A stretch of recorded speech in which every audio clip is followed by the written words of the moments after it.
வாழையின் காய், கனி, பூ, தண்டு என அனைத்து பாகங்களுமே மக்களுக்கு பயன்படக்கூடிய விதத்தில் இருக்கின்றன.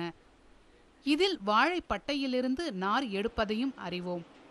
ஆனால் வாழையிலிருந்து ஜொலிக்கும் பட்டு நூல் கிடைக்கும் என்று யாரும் முயற்சித்திருக்கிறார்களா என்றால் சந்தேகமே.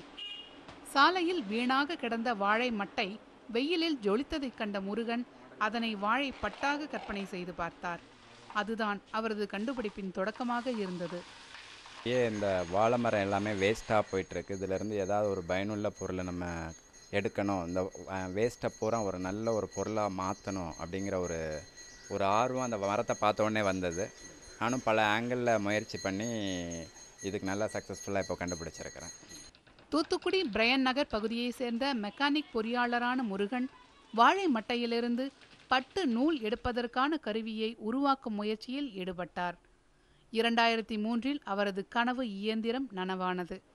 வாழை மரப்பட்டைகளை எடுத்து அதன் வடிவத்தை நேர் செய்து பின்னர் எலக்ட்ரோ மேக்னட்டிக் எந்திரம் மூலம் பட்டு நூலை பிரித்தெடுத்தார் முருகன். நம்மளுடைய கண்டுபிடிப்பு உடனடியாக மக்களுக்கு சேரக்கூடிய ஒரு கண்டுபிடிப்பாக இருந்ததுன்னா அது உண்மையிலே மிகப்பெரிய கண்டுபிடிப்பு. ஏன்னா கண்டுபிடிச்ச உடனே மக்கள் மத்தியில் போய் ரீச் ஆகுது. அது போக நம்மளுடைய கிராமப்புற இளைஞர்களுக்கு தான் அதிகமான ஊக்கத்தை கொடுக்கணும்.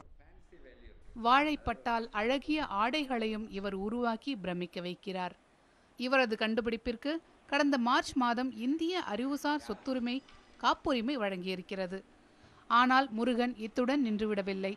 வாழைப்பட்டையிலிருந்து கிடைக்கும் பட்டு நூல் சிறிய அளவில் கிடைப்பதால் அதில் உள்ள குறைகளை களைய இயந்திரத்துடன் ரோபோவை இணைத்து நூல்கண்டுகளாக மாற்றும் முயற்சியில் ஈடுபட்டிருக்கிறார்.